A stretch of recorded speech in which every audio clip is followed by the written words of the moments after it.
virem ao palco Dr. Najib de Melo Jorge Neto, juiz federal, professor Luiz Dias Martins Filho, doutor, professor doutor, e o professor doutor Glauco Barreira Magalhães Filho.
Bem, eu gostaria de agradecer ao Dr. Clay, à SMEC, pelo convite, dizer da minha satisfação e prazer de estar ao lado aqui também de dois ilustres pesquisadores do direito, profissionais do direito, e maximamente externar minha satisfação de estar num evento que homenageia e traz à memória o professor Arnaldo Vasconcelos. Eu sou franco em dizer para vocês que quando eu vejo a foto do professor Arnaldo, vejo falando aqui no vídeo, eu não consigo imaginar que ele não está mais aqui entre nós, né, pela familiaridade de convivência com ele. Eu fui aluno do professor Arnaldo, e já como aluno ele me convidou para dar aula durante o tempo em que fui seu aluno. Depois, em vários momentos, ele me convidava pelos corredores da faculdade, eu já em semestres posteriores, para dar aula. E dizia: Glauco, vá na minha sala hoje, dê aula. Às vezes ele ficava na sala de aula quando me dava essa oportunidade. No final da faculdade eu fui do curso, né, de graduação, eu fui seu monitor, participei por um tempo do Instituto Clóvis Bevilacqua. Em 1994, quando ingressei como professor, a banca em que fui selecionado foi presidida por ele. Fui professor da mesma disciplina que ele, Teoria Geral do Direito. Ele ensinava pela manhã, eu ensinava à noite, compartilhávamos o mesmo monitor, sempre íamos ao centro, nas livrarias. Quando ele entendia que um livro era bom, ele pedia 2 na livraria, um para mim, um para ele. Me deu vários livros: Cartas a um Jovem Poeta, de Rio, que me deu o Diário Íntimo, me deu História da Filosofia Patrística. Eu também dei a ele vários livros que achei que interessavam para os seus estudos. Colecionávamos música clássica em conjunto, saiu uma coleção nas bancas, sempre no mesmo período nós íamos juntos lá comprar a edição daquele momento. Depois fizemos pela UFPE doutorado juntos, estudamos na mesma sala de aula, e sempre eu recebia telefonemas dele, ele ligava para mim, compartilhava o que estava lendo, perguntava qual era a minha opinião. Eu sempre também ligava para ele. Já ele na Unifor, episodicamente eu ia lá na Unifor para visitá-lo e conversarmos. Então, ele foi meu orientador de mestrado. Então é uma história realmente muito longa, né? Muito longa. Eu teria muitas coisas aqui realmente para falar. E o assunto que nos traz aqui é um assunto que era muito caro a ele, a questão da norma jurídica, a questão da justiça. E eu vou procurar, tanto quanto possível, não para me eximir daquilo que ele nos incentivava a fazer, como disse o professor Flávio, que era sermos criativos, mas eu vou me eximir tanto quanto possível de trazer alguma coisa minha. Eu vou procurar realmente relembrar as suas aulas, o que ele ensinava, né? Até para que nós aproveitemos esse momento para conhecer um pouco do pensamento do professor Arnaldo Vasconcelos. O professor Arnaldo, ele costumava dizer que a norma jurídica tinha 3 características. E características eram por ele definidas como qualidades decorrentes da essência. As coisas poderiam ser consideradas em 2 planos, o plano da essência e da existência. No plano da essência, nós tínhamos a permanência, a constância e a universalidade. Então, aquilo que é comum, por exemplo, a toda cadeira, e é uma cadeira o tempo todo, é aquilo que lhe é da essência. E aquilo que pode se manifestar ou não iria desfigurar o objeto com aquele nome, se houvesse qualquer variação, por exemplo, o fato de uma cadeira ser vermelha, azul, pertenceria ao plano da existência. Ele costumava adotar a definição de essência de Spinoza. É aquilo que, sendo dado, faz com que a coisa seja, sendo retirada, ela já não mais é. E as características seriam qualidades, portanto, permanentes e universais da norma, porque eles decorriam da sua própria essência. E ele mencionava 3. A disjunção, a bilateralidade atributiva e a sanção. Dizer que a norma era um juízo disjuntivo tinha muitas implicações. Em primeiro lugar, significava dizer que a norma não era um imperativo, não era uma ordem, ela era um padrão de avaliação da conduta para qualificá-la, quer como lícita, quer como ilícita. Por isso que ela seria não um imperativo, mas um juízo. O primeiro Kelsen também defendeu isso, sendo que preferia o professor Arnaldo a visão de Cossio, que, diferentemente de Kelsen, para quem a norma era um juízo hipotético simples, a norma seria então um juízo hipotético composto, um juízo disjuntivo, com aquele enunciado: dado o fato deve ser a prestação, ou dada a não prestação deve ser sanção. Muita gente poderia questionar e dizer: será que essa afirmação que fez o professor Arnaldo ainda valeria hoje? Porque me parece que essa definição da norma como juízo disjuntivo é daquela norma que hoje nós chamamos norma com estrutura de regra. Será que poderíamos dizer que essa mesma estrutura pertenceria à norma principiológica reconhecida no pós-guerra, que traz no seu enunciado um valor a ser otimizado em vez de prescrever condutas e trazer hipóteses fáticas? Eu, no meu livro A Essência do Direito, procurei manter o pensamento do professor Arnaldo e sustentar que, mesmo admitindo-se a normatividade do princípio constitucional, nós não precisamos e nem devemos abandonar a teoria da norma como um juízo disjuntivo. Porque nós falamos de uma coisa não somente pelo que ela é em ato, mas também pelo que ela é em potência, ou seja, por aquilo em que ela vai se tornar. Tem uma expressão no Gênesis muito interessante que diz assim: tu és pó e ao pó tornarás. Obviamente, já composto como um corpo, o homem teria deixado de ser pó, mas agora, atingido pelas ruínas da queda, da sua escolha moral, ele teria perdido a imortalidade e ele era pó porque o destino final dele era ser pó, ou seja, ele era aquilo em que ia se tornar. Então, a partir desse pressuposto, nós dizemos, por exemplo, que o ordenamento jurídico é completo, mas nós sabemos da lacunosidade do ordenamento jurídico. A afirmação de que ele é completo só pode ser aceita dinamicamente, no sentido de que o ordenamento jurídico tem os recursos para que a lacuna que vem a aparecer seja colmatada. Ele tem, portanto, os meios de integração pré-estabelecidos. E da mesma forma eu posso dizer que um princípio constitucional é um juízo disjuntivo porque é aquilo em que ele vai se tornar na hora da sentença. Obviamente, um juiz que for julgar com base no princípio vai ter que identificar um fato jurídico, vai ter que estabelecer o que deveria ser feito para aquele princípio ter sido promovido naquele caso concreto. E se a ação julgada obrigatória não for realizada, obviamente alguma sanção se lhe imputará. Então, o princípio tornar-se-á um juízo disjuntivo na hora da sua operacionalidade na sentença judicial. E aqui nós temos uma antecipação do que eu estou dizendo até em Carlos Cossio. Carlos Cossio diz o seguinte, que não interessava como a norma estava escrita. Às vezes ela não vinha com essa coisa bem definida do juízo disjuntivo, um fato, uma prestação. Ele dizia, o que interessa é que essa norma, quando incidir sobre um fato, vai desencadear um fenômeno jurídico que só pode ser concebido dentro da fórmula de um juízo disjuntivo.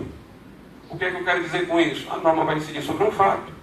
Vai surgir uma relação jurídica na qual alguém está obrigado a outro a alguma coisa, e se não o fizer, sofrerá ou deverá sofrer, porque pode ser que o juiz negligencie a imputação da sanção, mas deverá sofrer uma sanção. Então, não interessa se há uma norma com todos os elementos já definidos ou um princípio que enuncia apenas um valor. Quando incidir sobre o fato, vai haver uma obrigação, alguém deverá uma prestação, se não cumprir, haverá uma sanção. Então, nós podemos continuar mantendo plenamente que a norma caracteriza-se pela disjunção. A outra característica é a bilateralidade atributiva. Para o professor Arnaldo, é a própria essência do direito. Porque o direito para ele é basicamente relação entre pessoas, uma relação de igualdade. A atributividade, a bilateralidade dos dois lados, porque o direito caracteriza pela alteridade, pelo outro. A própria justiça, que é o valor supremo do direito, como disse Tomás de Aquino, é um bem devido ao outro.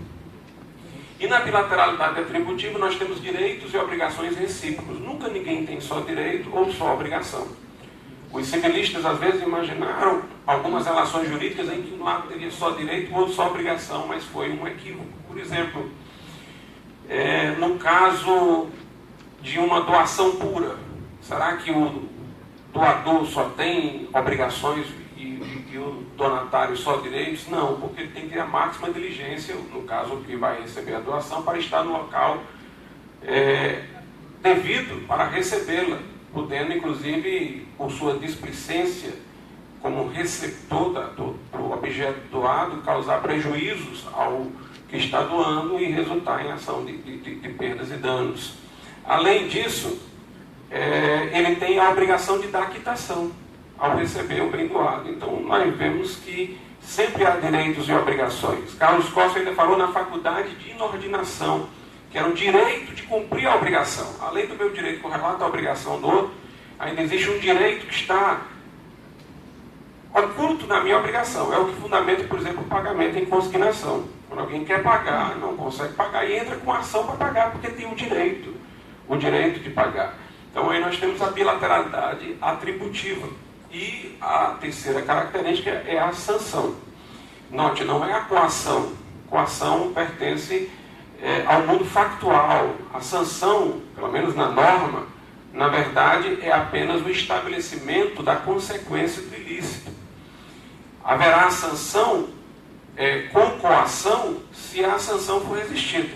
Alguém que é condenado por uma sentença e livremente cumpre o que está estabelecido, ele recebeu a sanção voluntariamente, ele se submeteu à sanção voluntariamente. Se resistir à sanção é que virá a coação. Então, toda norma para o professor Arnaldo é sancionadora. E aí vem uma outra questão que alguém poderia polemizar. O Norberto Bobbio, na sua teoria do ordenamento jurídico, imagina que haja normas sem sanção. Aquelas normas que regulam as últimas instâncias sancionadoras. Ou seja, se tem alguém que sanciona em última instância, que implementa as sanções em última instância, então esses órgãos de cúpula, eles não poderiam ser sancionados porque não existe um outro superior pelo qual eles poderiam ser sancionados, né? Os agentes, obviamente, desses órgãos. A não ser que o próprio órgão, como colegiado, sancione um em particular. Mas mesmo isso daí é resolvível, porque se nós partimos da premissa do professor Arnaldo de que há um direito natural, então, em última instância, haveria, nesse caso, o direito de resistência da sociedade. Se os poderes últimos violam as normas, ainda que a sociedade possa não se valer, ela tem o direito de resistência. Porque os que estão exercendo o poder, o estão em nome do povo. E, portanto, se estão indo além daquilo que o povo lhes confiou, o povo passa a ter direito de resistência, então a sanção chega na esfera do povo.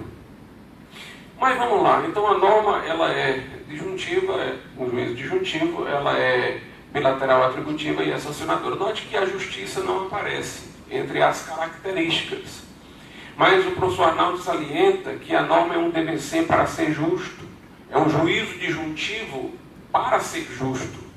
Então a justiça, se não é uma característica, neste sentido de uma qualidade decorrente da essência, é pelo menos a finalidade do direito. É a ideia diretriz, como diz o professor Arnaldo, ou diz o professor Arnaldo, todo direito positivo é um ensaio de direito justo, é uma tentativa de se fazer um direito justo. Até os tiranos, os ditadores, eles procuram, ainda que ideologicamente, justificativas para poder dizer que aquilo que estão estabelecendo tem algum grau de justiça, porque há como que uma percepção intuitiva de que o direito existe para ser justo. Mas o direito pode não realizar a sua finalidade e anomalamente aparecer como direito injusto.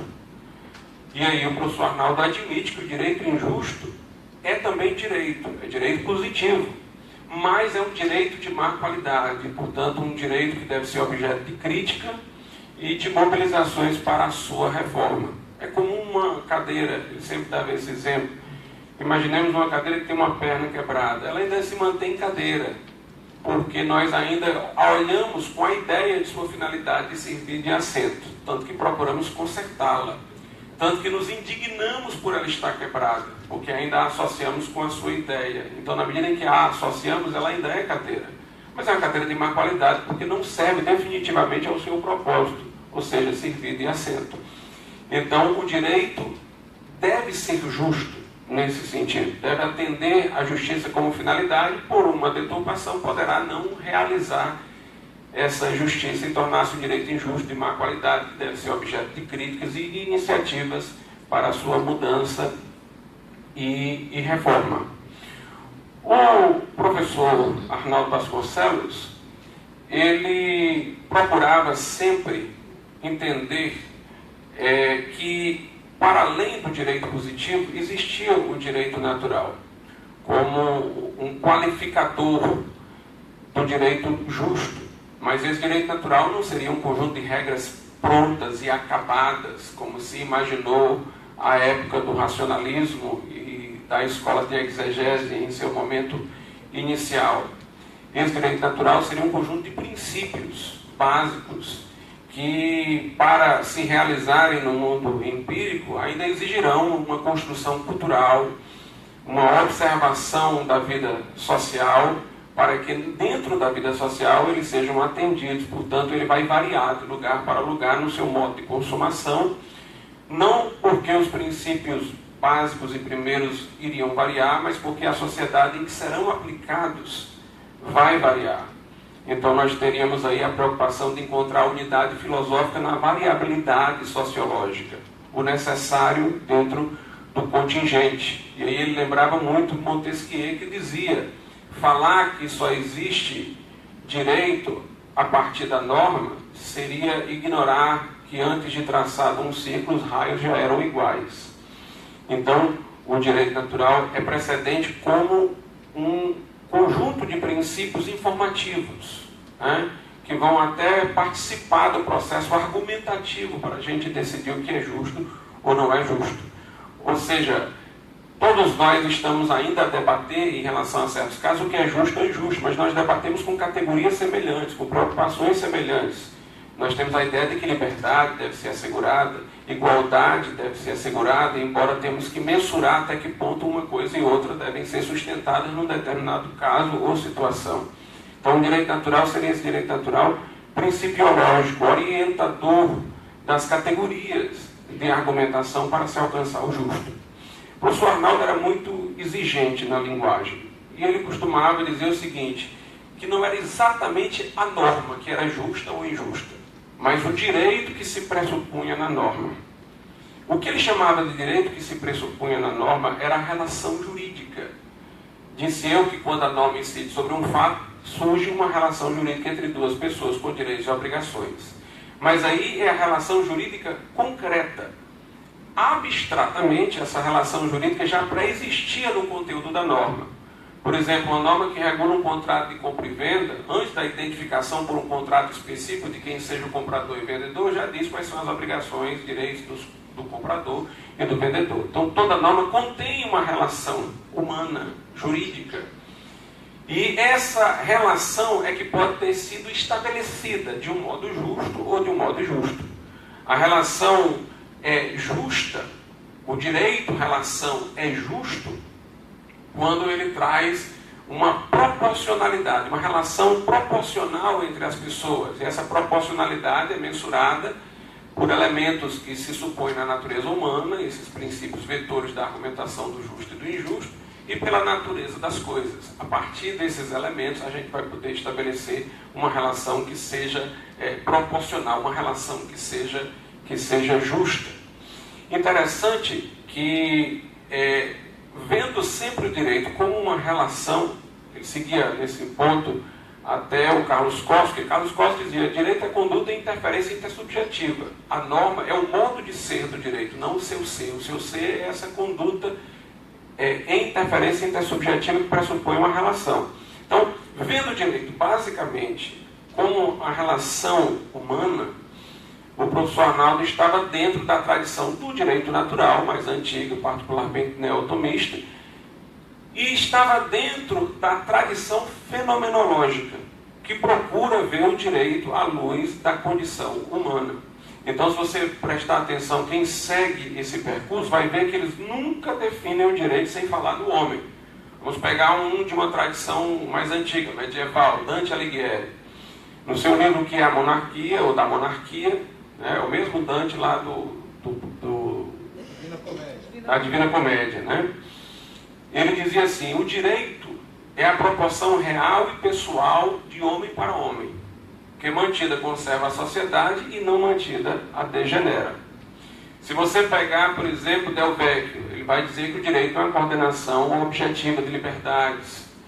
Se você tomar o Cócio, que é a tradição fenomenológica, o direito é conduta e interferência intersubjetiva. Então, o humano integra a definição de direito. Aliás, uma observação sempre perspicaz que o professor Falcão fazia quando analisava o conceito, por exemplo, do Bobbio, embora ele preferia o de Del Vecchio, é que o Cócio, é que o Cócio diz que direito é conduta em interferência intersubjetiva. Aí observava o professor Falcão: conduta é humana, os animais se comportam, mas só o homem é condutor de seu próprio caminho. Então, já estava assimilando um pressuposto humano, o Cócio, né? Quando falava em conduta. Então, a definição do direito a partir de elemento humano. Em última instância, o direito vem do homem, o direito é para o homem, o direito é para estabelecer relações entre os homens. Daí porque não poderia o professor Arnaldo divorciar-se da tradição do direito natural humanista que focava na questão do homem. Se você examinar as definições que se tem de direito de outras escolas, mais estritamente positivistas, você vai ver que o direito é autonomizado em relação à humanidade. Por exemplo, o Kelsen. O direito é o quê? Um sistema hierárquico de normas. O direito é reduzido ao direito positivo a um sistema escalonado de normas. Ele, ao definir o direito, não fala no ser humano. Ele imagina aquele sistema funcionando como se fosse por si mesmo, embora nós saibamos que ele admite a participação do homem, claro. Mas no conceito, ele abstrai da questão humana, coloca como um sistema que está se produzindo. Inclusive, ele vai destacar o sistema jurídico como um sistema dinâmico formal, de produção de normas, muito mais preocupado com a produção do que com o conteúdo, que seria um sistema estático que para ele está ligado à moral. Se você olhar, por exemplo, Niklas Luhmann, que é a autopoiese, a teoria autopoética do direito, Niklas Luhmann diz que o direito não pode ser definido a partir do homem, ele diz expressamente. Ele diz que o direito é um circuito de informações, não de relações humanas. O direito se autorreproduz. Em vez de ser um sistema escalonado, é um sistema autorreprodutor e autorreferencial. Para Luhmann, o direito não é aquela pirâmide que vai para o topo. É um círculo que se dobra em cima de si mesmo. Então, o direito faz o direito. A Constituição cria o Supremo Tribunal Federal, o Supremo Tribunal Federal diz o que a Constituição é. É um círculo, o sistema jurídico, na visão de Luhmann. Luhmann, inclusive, quer ver o sistema jurídico à semelhança de uma célula, inspirado, né, nas teorias dos biólogos Maturana e Varela. Ele quer ver como uma célula, um funcionamento. Então ele dá uma autonomização, uma automaticidade ao direito, né, abstraindo do elemento propriamente humano. A visão do professor Arnaldo é a visão que se insere na tradição humanística clássica. O direito não pode ser definido sem o homem. Colocar o homem na definição do direito é discutir o que é melhor para o homem. Não é o que é melhor para o sistema, não é o que é melhor para o ordenamento, é o que é melhor para o ser humano. E um problema que lhe é caro em torno disso é o problema da fundamentação da norma jurídica. Eu peço que os meus colegas aí, se chegar na hora, me observem para que eu... Chegou? Pronto, então está parado aqui.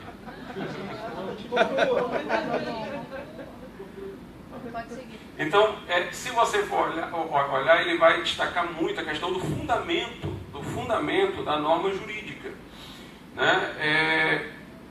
Para ele, o Kelsen apelou para a norma hipotética fundamental. No início ele disse que era uma hipótese, como o próprio nome o diz, mas depois, na Teoria Geral das Normas, como obra póstuma, que somente depois foi conhecida, ele disse que ela não era uma hipótese, porque uma hipótese é algo que requer, pelo menos, a testabilidade. E ela nunca iria ser verificada, porque não tem existência positiva jurídica, mas só lógico-jurídica. Ela é pensada, ela não existe no mundo empírico. Ele disse, é uma ficção. É algo que você sabe que não existe, mas faz de conta que existe, para que você não tenha que apelar para elementos metafísicos. Embora o professor Arnaldo vai dizer que ele estava sendo metafísico, ainda que para negar a metafísica. Mas observe, é uma ficção. Então a teoria de Kelsen nessa parte é dogmática. Ou seja, para atender os pressupostos da própria teoria, tem que estar lá a norma hipotética fundamental. É uma ficção, eu sei que ela não existe, mas eu faço de conta que ela existe para atender a própria exigência da teoria. Então é um positivismo que se torna, nesse momento, dogmático. Da mesma forma, o Luhmann.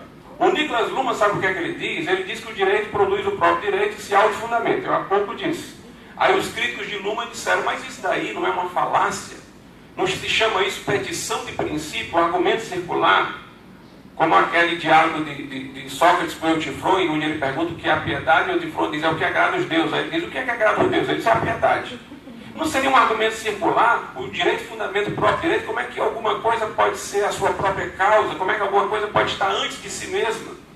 Aí sabe o que Luhmann respondeu? Luhmann disse, eu estou redefinindo a lógica. A partir de hoje a petição de princípio não é mais falácia. Ou seja, a lógica tinha que se dobrar à teoria dele. Parecia Hegel dando aula sobre dialética, explicando como é que a história estava se dando e iria se dar pelos seus prognósticos de tese, antítese e síntese. E um aluno disse, professor, o que você está dizendo não bate com a história, não bate com os fatos, não. Aí Hegel disse, pior para os fatos. Então, esses teóricos são dogmáticos. Quais são as outras duas teorias do fundamento que o professor Arnaldo examina? A teoria de Savigny e a teoria de Digui. Savigny diz que o fundamento da norma é o espírito do povo. E aí o professor Arnaldo vai dizer, ele quis ser positivista, mas foi metafísico, porque apelou para uma expressão que entre os próprios alemães se diz, quando você não souber o que é, diga que é o Volksgeist, que é o espírito do povo. Porque ninguém soube nem definir, tal era o seu grau de abstração metafísica. E o Leon Digui vai dizer que é a solidariedade social, entendido que nós estamos vinculados a um estatuto social e que se nós violarmos normas sociais que são de coesão da sociedade, então vai aparecer uma regra normativa que nos reprova, e o Estado vai construir uma regra construtiva que nos sanciona. São duas teorias, digamos assim, que não são formalistas, como a de Kelsen, nem como a de Luhmann. Mas todas duas têm um problema. Veja a história. A teoria da norma fundada no espírito do povo cancelava o direito natural, questionava a universalidade dos princípios e resumia tudo a história de um povo e de uma nação. Era o que eles chamavam de lei individual. uma história providencial de cada povo. Em que isso resultou? No nazismo. Os nazistas achavam que a Alemanha tinha um destino especial, tinha um desenvolvimento especial, não podiam seguir o direito universalizado, porque tinha que seguir o espírito do povo, e foi para o nazismo. E Leon Degree, na sua ideia de focar a sociabilidade, negou todos os direitos individuais, diz que direitos subjetivos eram função, muito mais obrigação do que direitos, e onde é que foi citado e foi instrumentalizado teoricamente? No regime soviético. Os dois lados foram instrumentalizados. O Luma e Kelsen formalista, esses dois outros instrumentalizados para regimes totalitários. A Declaração Universal dos Direitos do Homem, da ONU, que foi marcante e importante, é de tônica naturalista quando fala da dignidade inerente a todo ser humano. As pessoas comumente falam o seguinte: o direito natural está superado. Nunca vai estar superado enquanto esse princípio estiver na ordem jurídico-positiva. O princípio da dignidade da pessoa humana. Sabe por quê? Porque se esse princípio não corresponder a alguma coisa ontológica, de base ontológica, então o homem tem dignidade. Por quê? Porque essa dignidade lhe foi conferida pelo ordenamento jurídico. Que dignidade efêmera é essa? Que se não fosse reconhecida, ele não teria. Então pressupõe-se uma base ontológica, uma dignidade inerente, como está na Declaração dos Direitos da ONU. E é interessante que Maritain, que participou da formação dessa declaração, ele dizia que todos os que participaram dela concordaram na razão prática, só não concordaram na razão teórica. Ou seja, poderia haver diversas fundamentações para o direito natural do tipo que estava ali. Alguns poderiam apelar para Deus, alguns podiam apelar só para a natureza humana, para a racionalidade, divergiam na fundamentação quanto à razão teórica, mas concluíam a mesma coisa naquele momento histórico, para a razão prática. Concluíam as mesmas conclusões dos princípios para aquelas demandas que o mundo lhes trouxe naquele momento. Pronto, eu vou parar por aqui, deixei para os meus colegas.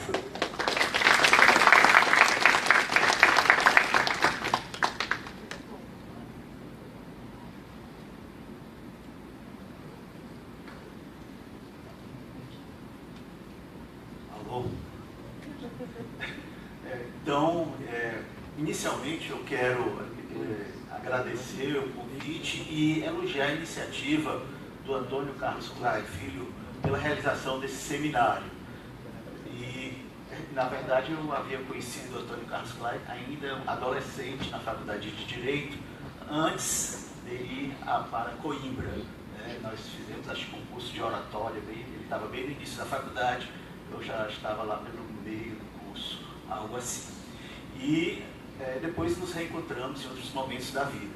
Mas o Arnaldo Vasconcelos realmente foi, na verdade, um professor e uma pessoa marcante na minha vida.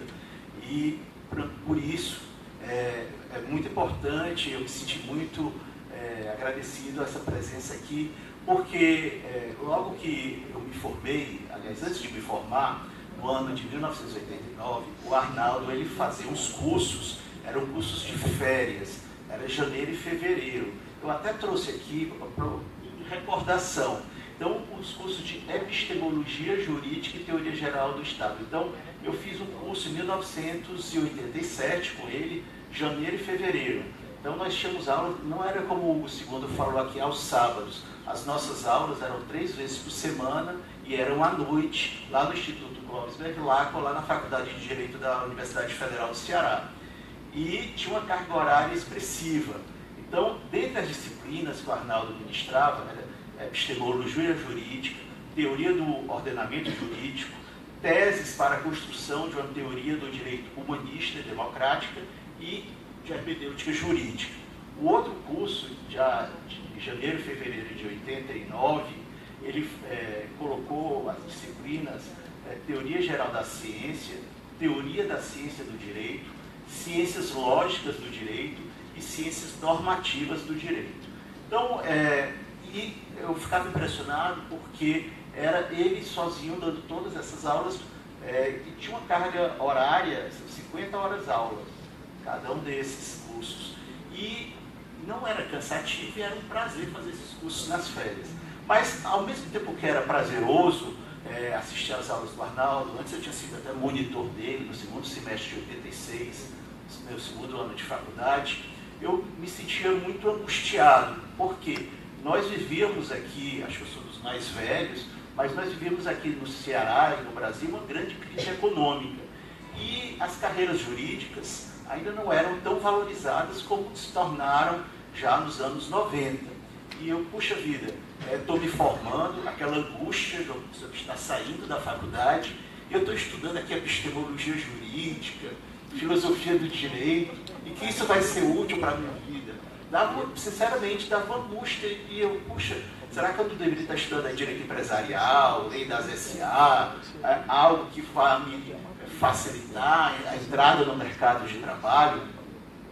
Mas, na verdade, e aqui no Ceará a crise era tão forte que os servidores públicos eles não recebiam o salário em dinheiro, eles recebiam em títulos da dívida pública do Estado, que eram denominados rosaguetas, né? E, então, era um momento conturbado, mas era prazeroso porque era quase que um refúgio estudar epistemologia jurídica. E o Arnaldo falou, verossimilhança. Então o Arnaldo disse, olha, nunca se chega à verdade, nós buscamos sempre a verossimilhança. Então essa busca constante da verdade é que faz com que a ciência evolua e que o direito evolua. Então nós não chegamos nunca à verdade. Mas, puxa, e agora? Piorou, né? Que toda aquela insegurança de um recém-formado ou concluindo o curso e falando de verossimilhança e tal. Mas isso, em síntese, aí veio, em 1990, eu fui para São Paulo fazer uma especialização e lá em São Paulo eu comecei a trabalhar numa grande empresa internacional de consultoria tributária e jurídica, auditoria, e fui trabalhar justamente, aí veio a eleição do Collor e, na verdade, aí foi pior porque veio o bloqueio dos recursos, então a crise se agravou ainda mais. Mas aí justamente a disciplina do Arnaldo Vasconcelos, os ensinamentos do Arnaldo Vasconcelos, que vieram me auxiliar na minha vida profissional, lá em São Paulo. Por quê? Porque eu trabalhava nesse grande, estudava, fazia especializações e trabalhava nesse grande escritório, né? E, na verdade, pessoas formadas pela Faculdade de Direito da USP, pela Faculdade de Direito da PUC de São Paulo, das melhores instituições, e eu formado na Universidade Federal do Ceará e tinha muito conhecimento teórico. E alguns professores se destacavam. O primeiro professor que me auxiliou muito foi justamente o Arnaldo Vasconcelos com seus ensinamentos. Claro, o professor Raimundo Bezerra Falcão foi muito importante, o professor Bonfim Viana, que era professor de Direito Empresarial, o professor Hugo de Brito Machado, também foi excelente, o professor Hugo de Brito Machado, até fazer cadeira de férias também, direito financeiro, que não tinha disciplina regular na federal à época, e ele ia dar essa disciplina nas férias, como uma cadeira optativa. Mas, em síntese, quando eu comecei a trabalhar, embora trabalhando com essas pessoas formadas em outras instituições, com renome nacional e tal, e a gente sentia a concorrência, o clima de trabalho, embora fosse muito bom, mas sentia um pouco de discriminação, uma pessoa do Nordeste. E na verdade foi o que aconteceu. Eu fui me destacando justamente na formulação das teses tributárias, nas respostas às consultas tributárias, justamente pelos conhecimentos de filosofia do direito. Então, e nesse momento de crise. Então, no momento de crise surgiram muitas oportunidades. Uma das oportunidades foi justamente a impetração de mandados de segurança para desbloquear os recursos que tinham sido bloqueados pelo Collor. Então foi um momento também que surgiu o valor da própria Justiça Federal. Porque a Justiça Federal era uma justiça muito elitizada, muito fechada, e à época, na verdade, a Justiça Federal, quando foi na época Collor, para desbloqueio dos réus, formavam filas na Justiça Federal para distribuir os mandados de segurança e para liberar os recursos, porque cada cidadão só ficou com R$50 disponível para as suas despesas. Então, daí foi importante para mim, porque para o desenvolvimento de teses jurídicas, para, na verdade, elaboração de planejamentos tributários, essas normas, a ideia da incidência tributária foi muito importante. E acabei, mesmo com essas pessoas formadas pela Faculdade de Direito da USP, da PUC de São Paulo, eu formado aqui na Universidade Federal do Ceará, eu passei a ter uma vantagem comparativa justamente pelos conhecimentos de filosofia do direito. Mas isso é para mostrar que nós estamos... E também a gente vê que a história é cíclica. Nós estamos voltando agora assim, um momento de crise também. E eu vejo que a filosofia do direito é muito importante, inclusive para a questão de teses jurídicas, provavelmente com a reforma previdenciária, agora a reforma trabalhista. E, então, é realmente muito relevante. E como o Arnaldo falou aí no vídeo que foi mostrado, a gente, para termos, na verdade, sermos bons operadores do direito, nós temos que conhecer a teoria e aplicar a teoria. E isso foi muito importante. Até agora o professor Glauco falou da questão da norma jurídica, que o Arnaldo falava que era um juízo disjuntivo, bilateral atributivo e sancionador, né? Aí, puxa vida, quando veio o Tratado da Organização Mundial do Comércio, isso em 1993. Então, embora já existissem os acordos internacionais do GATT, veio a criação da Organização Mundial do Comércio e veio essa noção de soft law, ou seja, norma que não tinha sanção, norma que só estabelece as diretrizes, né, as diretrizes do comércio internacional. E esses tratados já estavam internacionalizados no Brasil, e aí como é que a gente ia ver esses princípios dos tratados internacionais? O princípio da cláusula da nação mais favorecida, o princípio do tratamento nacional. Então, são princípios, mas, por sua vez, também são normas jurídicas, porque descumprindo esses princípios que estão nos tratados internacionais, que passaram a integrar todo o complexo de normas da Organização Mundial do Comércio, que rege, hoje em dia, todo o comércio é regido por esses tratados internacionais que estão internalizados no nosso ordenamento jurídico e são tratados como normas.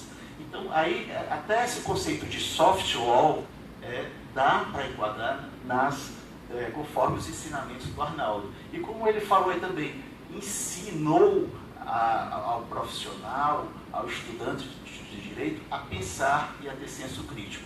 Eu lembro que nas primeiras aulas de teoria geral do direito, lá na faculdade, na graduação, o Arnaldo mandava para que todos os alunos pesquisassem o conceito, o que é direito. Então, aí cada um trazia na aula seguinte os conceitos, ele começava a criticar. Às vezes ele era meio ríspido até com as pessoas, né?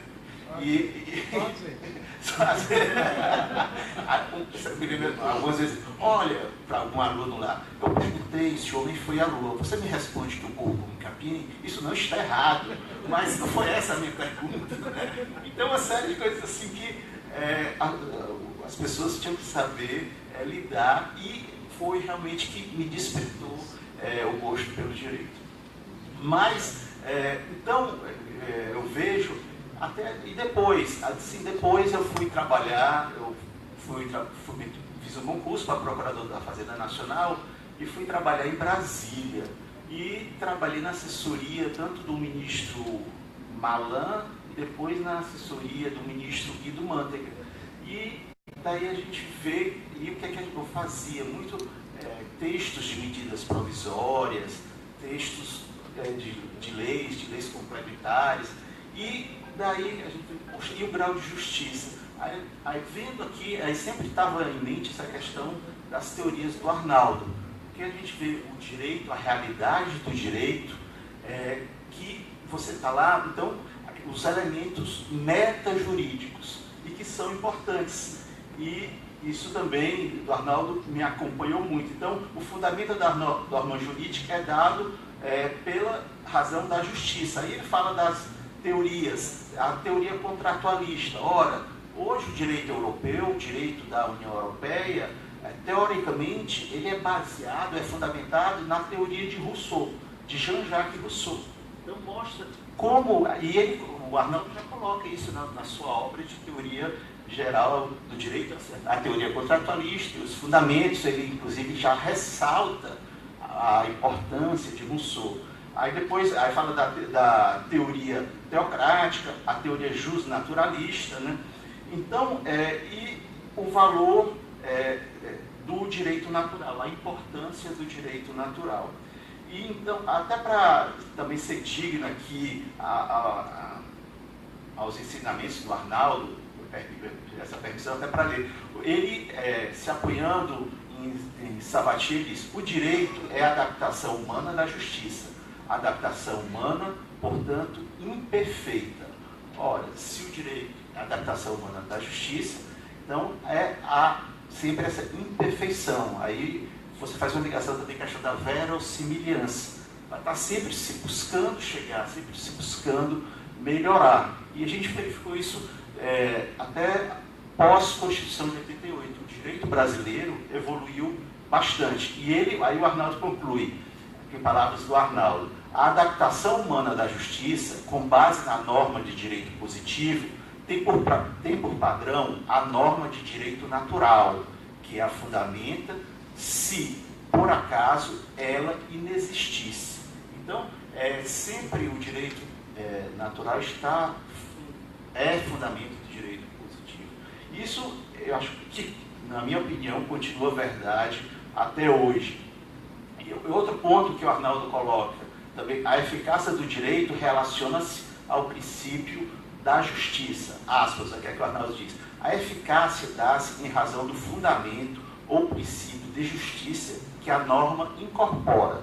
E a gente fez, se a norma é injusta, ela não vai ser aceita. Ocorrerão, até como o professor Glauco falou, a questão do direito de resistência. Que o direito de resistência, inclusive, está positivado na Constituição Alemã, lá no artigo 22. E a gente verificou isso no Brasil, o direito de resistência, nos movimentos de 2013, por exemplo. Né? E daí, com esses movimentos populares de 2013, surgiram uma série de normas jurídicas positivadas que, justamente, esse pessoal aí da Lava Jato está sendo punido, apenado, em decorrência dessas normas jurídicas que foram editadas a partir de 2013. Então, aí o Arnaldo diz também, o que é o direito? O direito é um querer entrelaçante, autárquico e inviolável. E daí ele ressalta, palavras dele, aspas, não há direito fora da norma, pois é ela que imprime nos fatos, de modo indelével, sinal distintivo do jurídico, o querer entrelaçante, referido por Stanley, que interliga e vincula, interobrigando. Em outros termos, a obrigatoriedade que está na própria essência do ser jurídico depende da norma, ou melhor, de sua essência. Direito é tudo que provém da norma jurídica e tudo que dela se origina é obrigatório. Né? Isso ele fala da questão da obrigatoriedade. Então, toda norma jurídica tem a questão do fundamento de valor. Né? E ele justamente é o justo, e esse justo nós tem um fundamento metajurídico. Eu continuo concordando com esse pensamento do Arnaldo. Né?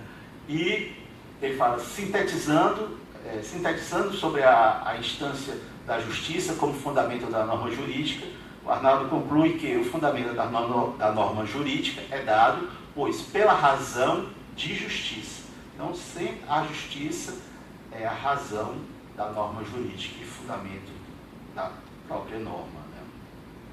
E o direito tem esse fundamento metajurídico, sempre metajurídico. Então, fundamentos econômicos, fundamentos políticos, mostrando que, em decorrência da vontade popular, principalmente nas democracias, há a previsão positivada do direito de resistência.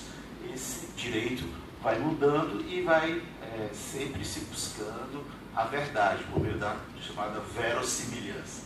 E também a questão da justiça. O próprio preâmbulo da nossa Constituição já prevê como um dos princípios postos no preâmbulo justamente a questão da justiça. Então, se está no preâmbulo da Constituição, essa questão da busca da justiça se irradia por todas as normas jurídicas. Então, o Arnaldo, como você falou, o Arnaldo, cada um chama a atenção da personalidade do Arnaldo conforme os seus valores. O que eu me impressionava muito, Arnaldo, ele algumas vezes nos convidou para conhecer a biblioteca dele. E lá na biblioteca dele era uma casa vizinha à casa que ele morava com a irmã dele, a doutora Miriam, que por coincidência tinha sido minha pediatra, olha só, né, que eu nem sabia disso. E daí chamou a atenção a coleção de obras de arte de pintores cearenses. Colecionava a obra de Afonso Lopes, Barrica, tinha alguns J. Fernandes também. Então é interessante, eu achava interessante não só a grandiosidade da biblioteca do Arnaldo, mas também, eu lembro que acima dos livros tinha muitos quadros, né? E isso, da personagem do Arnaldo, mostrava que ele era uma pessoa aberta à evolução, à arte, à música também. Então, essa questão de justiça, a questão da justiça ele colocava sempre como um valor. E depois, assim, os ensinamentos do Arnaldo foram muito importantes. Quando eu fiz o doutorado, eu fiz lá na PUC de São Paulo. E uma das cadeiras era do professor Técio Sampaio Ferraz. Aí, mais uma vez, eu recorri aos ensinamentos do Arnaldo Vasconcelos. E, então, foi uma pessoa que, mesmo eu estando morando fora e tudo, os ensinamentos, sempre lia e relia as obras do Arnaldo, foram importantíssimas para a minha vida. E, embora haja, o professor Glauco falou que iniciou muito bem, e depois continuou, obviamente, mas tentando adaptar, ou ajustar, ou interpretar os ensinamentos do Arnaldo Vasconcelos aos novos pensamentos, né, mais recentes, até do Niklas Luhmann, Alexis, etc., ou confrontá-los. Mas eu fico com essas observações justamente sobre justiça e passo a palavra para o Dr. Najib. Né? Muito obrigado.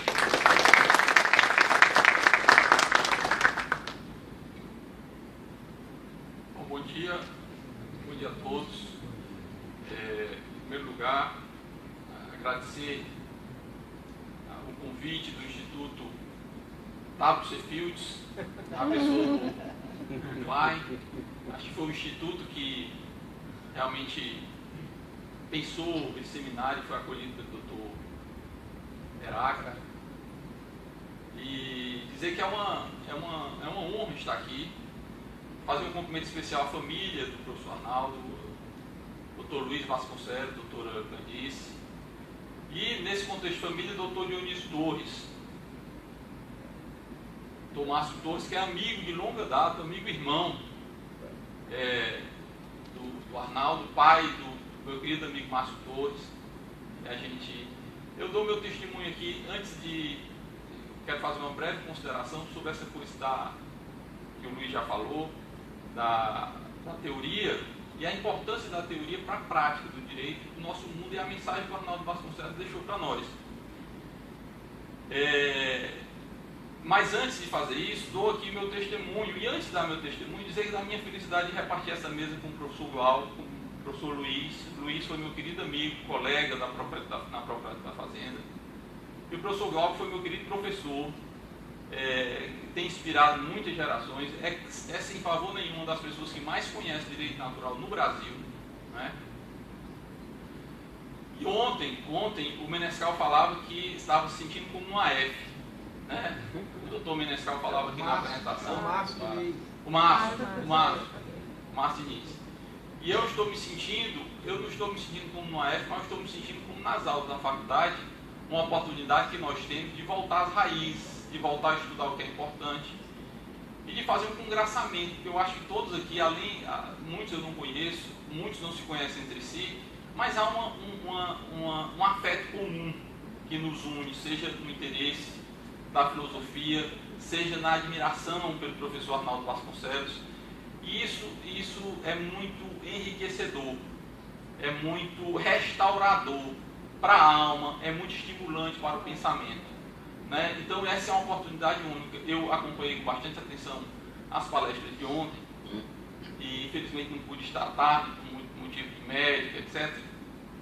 Mas que felicidade de estar aqui.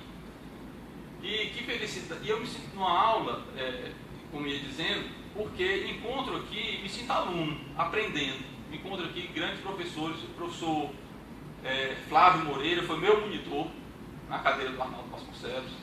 Como já falei desse professor Glauco, o professor Hugo II foi meu professor no doutorado, né? Então, e me volto também um pouco o mesmo sentimento que eu tinha nas aulas do Arnaldo, que era um sentimento de angústia.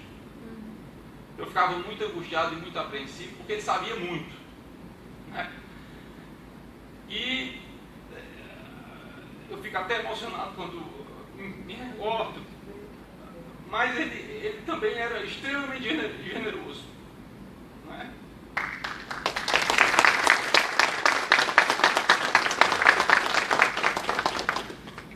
Então são esses afetos que retornam nesse momento, essas lembranças que acabam construindo a nossa trajetória. E o professor Arnaldo tinha essa característica de rispidez, às vezes era grosseiro, e nos amedrontava a todos. Tanto que uma coisa muito interessante, que eu fui dos alunos, eu não tive uma aproximação imediata com o Arnaldo, logo na faculdade. Mas depois, já juiz, pelo contato que eu tinha muito próximo com o Vidal, que teve aqui ontem, falou, e com o Bruno, eu voltei a me aproximar do Arnaldo na faculdade e se mostrou mais uma vez a extrema generosidade do Arnaldo, né? E uma lição do Arnaldo que fica, e que me parece que é uma lição importantíssima, é a questão da amizade. Ele era um sujeito que estava sempre muito aberto aos amigos. E tinha sempre a generosidade de indicar livros, de ensinar, de ligar.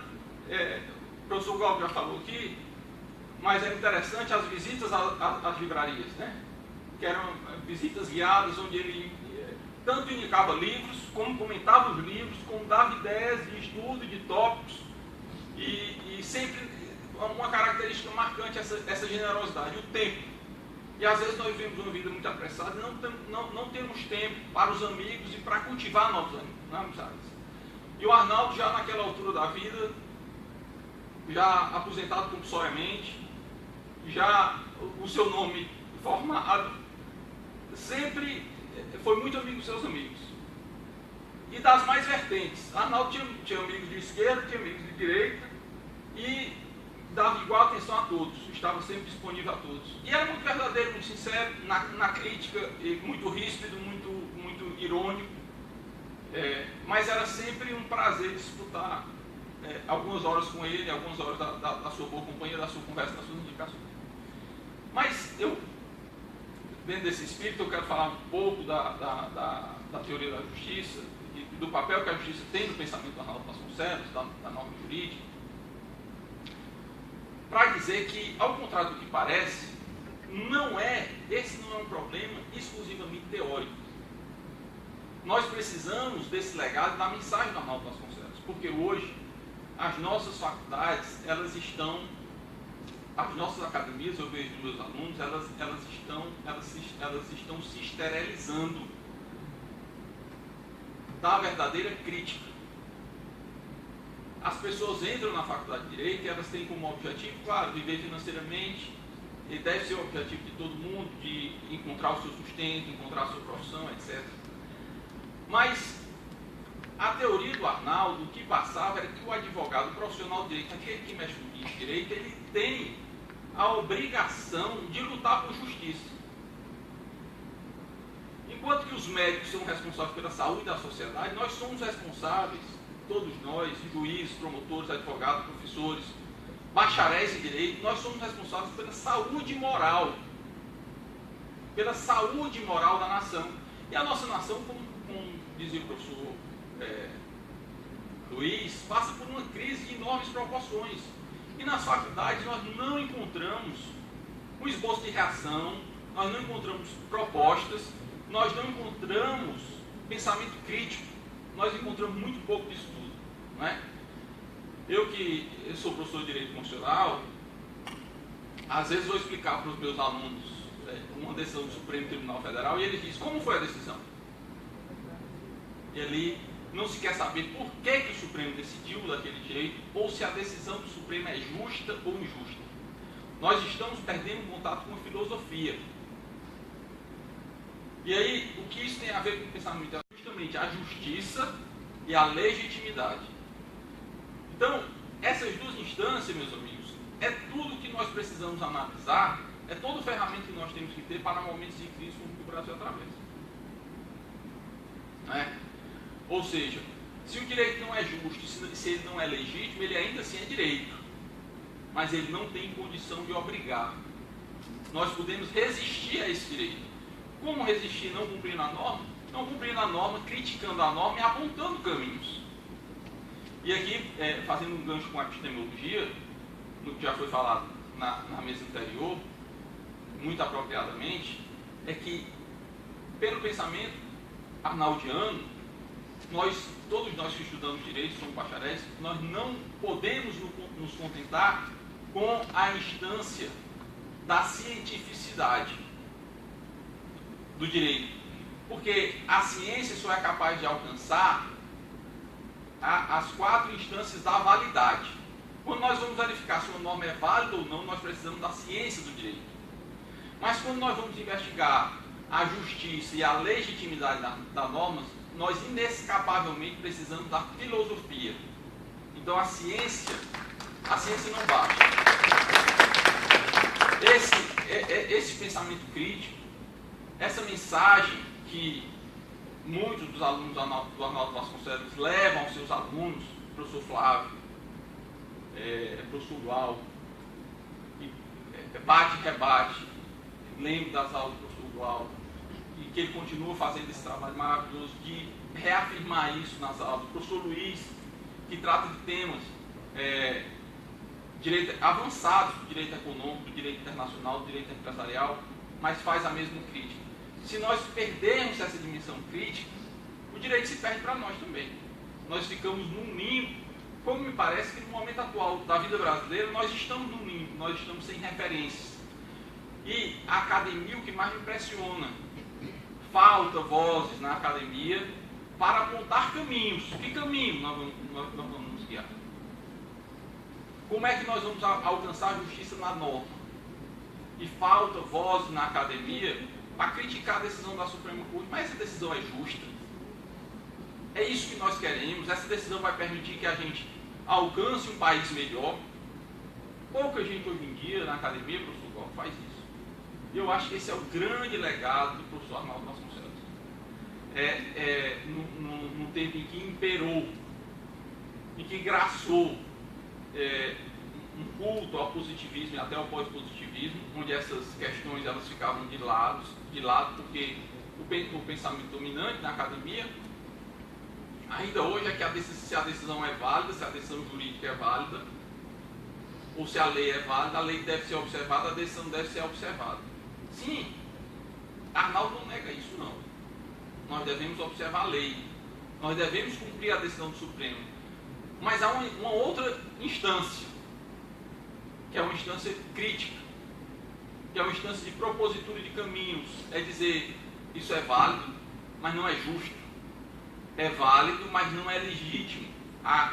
Nós estamos vivendo um processo, portanto, e eu acho que todos podem perceber isso, de corrosão da legitimidade das nossas instituições. E nós temos que colocar isso na pauta do dia. Na pauta do dia. Em toda e qualquer aula de direito, em toda a academia, nas escolas de magistratura.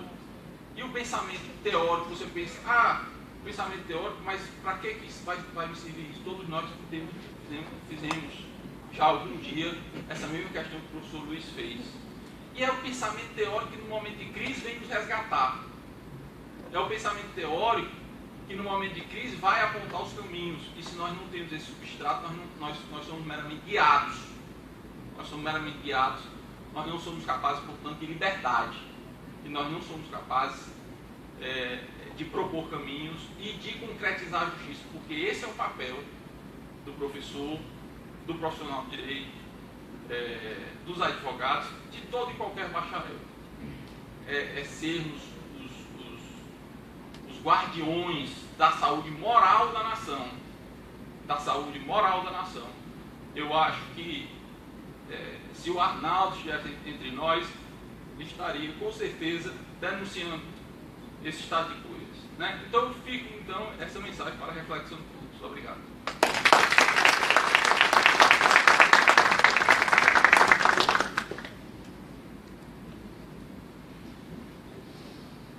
Eu agradeço uma vez mais essa mesa fantástica. Vocês não imaginam a minha felicidade como técnico de ter escalado essa seleção aqui para os 18 membros desse seminário, palestrantes. Falta de um termo mais adequado, 18 amigos, na verdade, é o melhor termo. Eu peço só que venham aqui receber o certificado de participação, e antes de encerrar, eu peço todos 5 minutos de tolerância para recebermos aqui no palco 2 pessoas muitíssimo ligadas ao Arnaldo. Um amigo da vida inteira, Dr. Dionísio Torres, por gentileza, venha ao palco. Meu colega, magistrado e sobrinho, representante, portanto, da família, Dr. Luiz Augusto Vasconcelos, por gentileza. Peço que eles façam esse encerramento.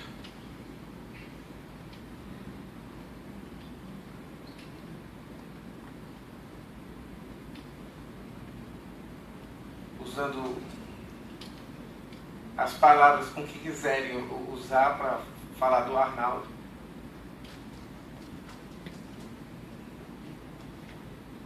Pode ser de pé? Pode ser em pé? Pronto. Meus amigos, a minha convivência com o Arnaldo é de 40 e tantos anos. Eu comentava muito com ele que ele era quase octogenário. Mas o Arnaldo era uma figura singular. Lembrando uma referência do Edmilson Cruz, que falando sobre o magistério do Colégio Sobral, onde o Arnaldo cursou, ele me confidenciou que teve 2 alunos que se destacaram ao longo do exercício do magistério. Arnaldo Vasconcelos e Gustavo da Costa. Mas Arnaldo Vasconcelos era altamente polêmico, chegava a ser chato. Porque polêmico ele abordava o que ele fazia nas aulas, transmitia a conduta dele, nas aulas que ele ministrava, ele já queria utilizar como um belo discente. E se tornava, palavra do doutor Edmilson Cruz, chato. Chegava a ser chato. Mas Arnaldo tinha muito valor. Amigo ao ponto, o doutor Najib falou e enfatizou para generosidade. Então, o que é que ele tinha? Eu me recordo, quando eu passei 3 meses em São Paulo, assim mesmo, bem besta, como ele chamava, era bem besta. Então, nesse ínter, minha família ficou mais sob a guarda do Arnaldo. Chegou ao ponto, sabia que eu levava meus filhos para beira-mar, passear e tal. Ele chegou lá em casa, então, pegou o Márcio e os irmãos, levou para beira-mar para dar pipoca e tal. Prestou ampla solidariedade familiar. Esse é um aspecto dele. Erudição, a atuação dele no Banco do Nordeste. Polêmico como ele era, o Banco do Nordeste se bifurcava no departamento, no divisão de contencioso e divisão de consultoria. eu chefiava a consultoria do contencioso.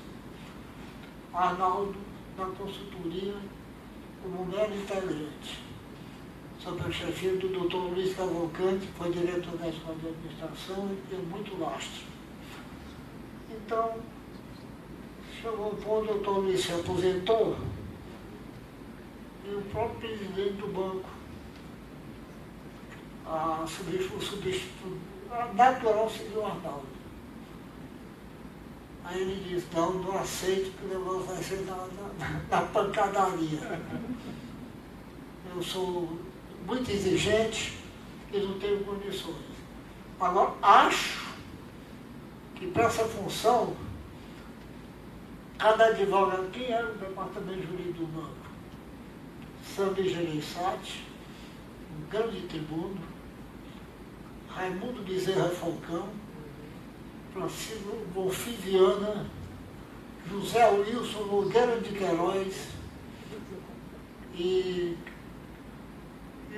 outros mais. Se me permitir, o concurso para advogado do Banco do Nordeste, nessa época, era procurador da República, juiz federal, equivalente a hoje. Só que eu me submeti. Então, era uma elite. Então, a elite chegou e disse, não, só tem uma pessoa na nossa composição para chefiar a consultoria. Teria o Dionísio. Mas aí o banco entendeu que o meu deslocamento do contencioso para a consultoria seria prejudicial. Porque eu fiquei com a fama de bater o recorde de recuperação de capitais do banco no contencioso. Queria criar uma lacuna, segundo. Ele não, é porque ele tem um temperamento para cá, porque sabe engolir sapo. Sabe engolir sapo. Pois bem, eu acabei assumindo e o Arnaldo me tornou meu assessor. Porque quando eu era do contencioso, em segunda instância, eu sempre ilustrava meus pronunciamentos, minhas defesas, as apelações, as outras razões, um parecer do Arnaldo. E o Arnaldo tinha particularidade. Ele criou, como criou também na OAB, criou a revista, que ele fazia com todo gosto e toda dedicação. O Hernando Chora, de compreender da OAB, sempre se louvava, sempre pegou o Arnaldo como a assessoria direta. Tanto assim que já como presidente da OAB Federal, o Hernando, sempre o Hernando, sempre ouviu o Arnaldo, mandava os discursos que ele tinha que fazer até na Câmara, no Senado, para o Arnaldo passar a revisão. E o Arnaldo, a visão que era do Hernando é um tribuno nato, ele tacava o lápis vermelho. Ele dizia que era a camisa do Flamengo, a letra preta com o lápis vermelho dele. Então, esse é o Arnaldo que nós conhecemos, que lidamos e que agora cheio de cacuete.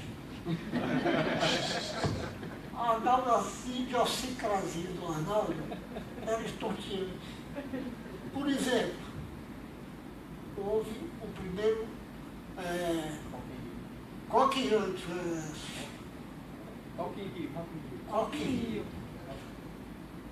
A nossa biblioteca chegou para mim e disse, doutor, estou impressionado. Estou impressionado com o doutor Arnaldo.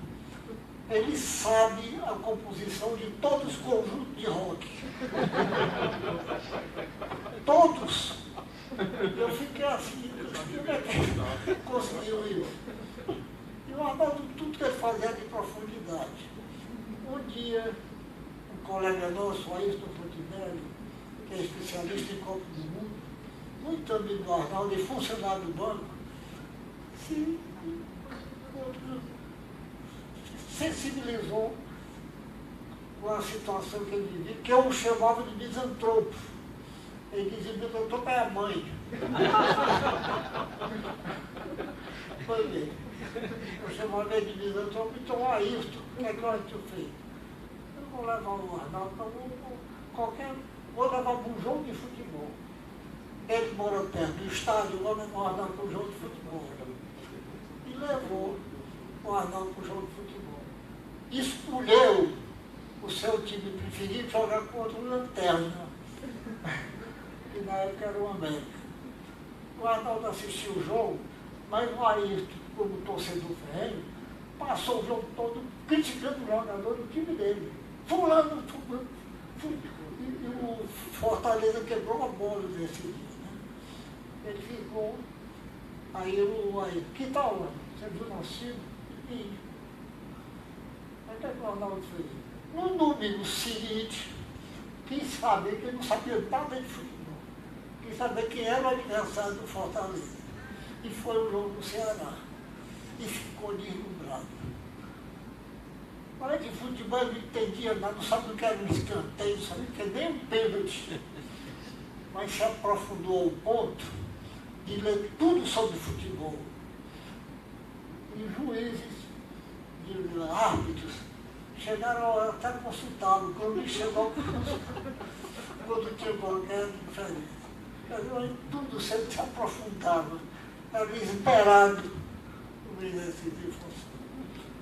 Então ele passou a torcer futebol e tornou-se um ferrenho torcedor do Ceará.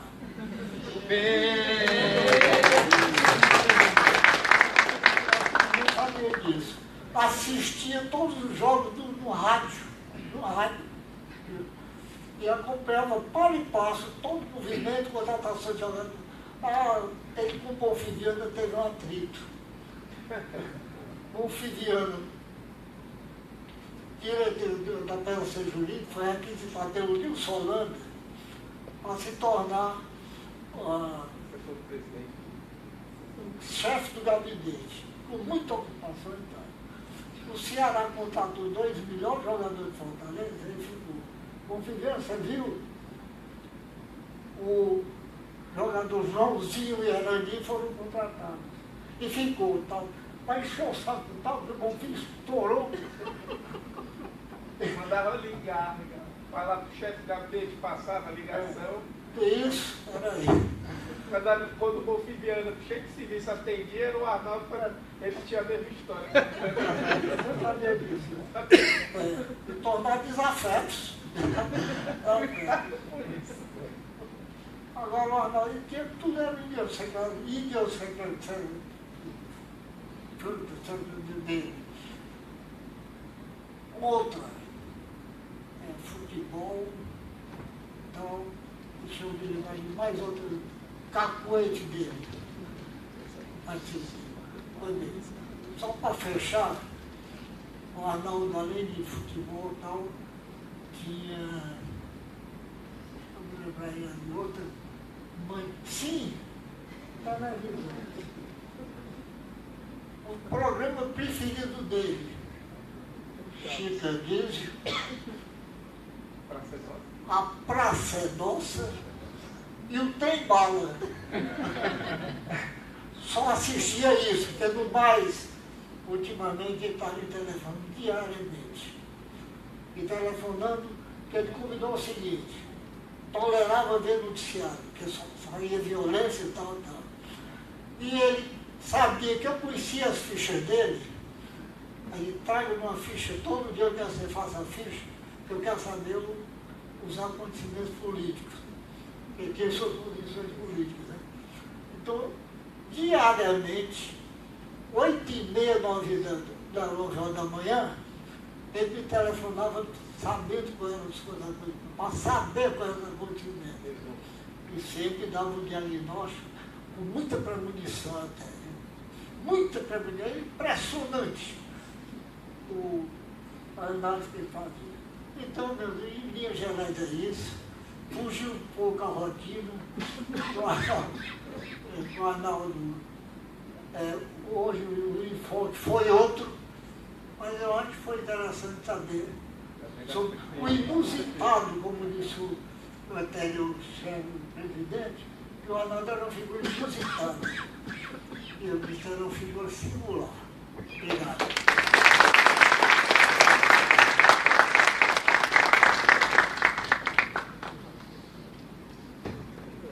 Bom dia.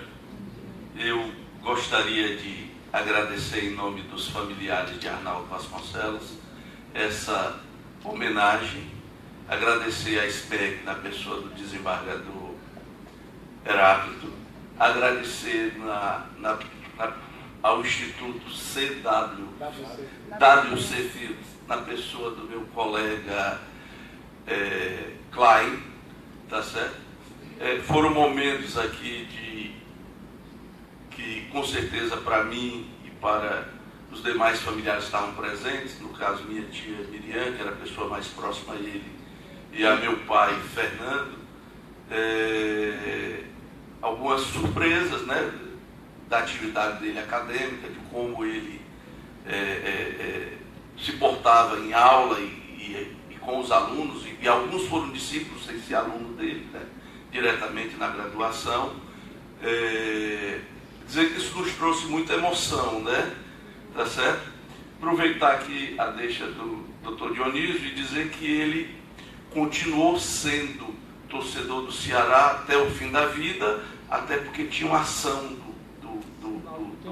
do Ceará, mas tinha também e mantinha também uma ação do América Futebol Clube, tá certo? Além disso, da atividade literária dele, da atividade como professor, Arnaldo também gostava, chegou a criar coelho, eu não sei se vocês sabiam disso, e chegou também a ter uma vacaria, a criar vaca, produzia leite lá no sítio que ele tinha, comprou na década de 60, um sítio em Messejana, e esse sítio ele manteve até o fim da vida dele, tá certo?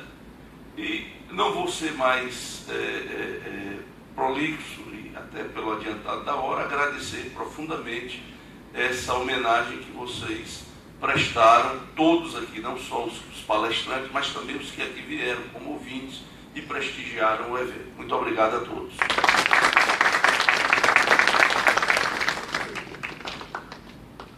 Muito obrigado mais uma vez a todos. Declaro encerrado o seminário.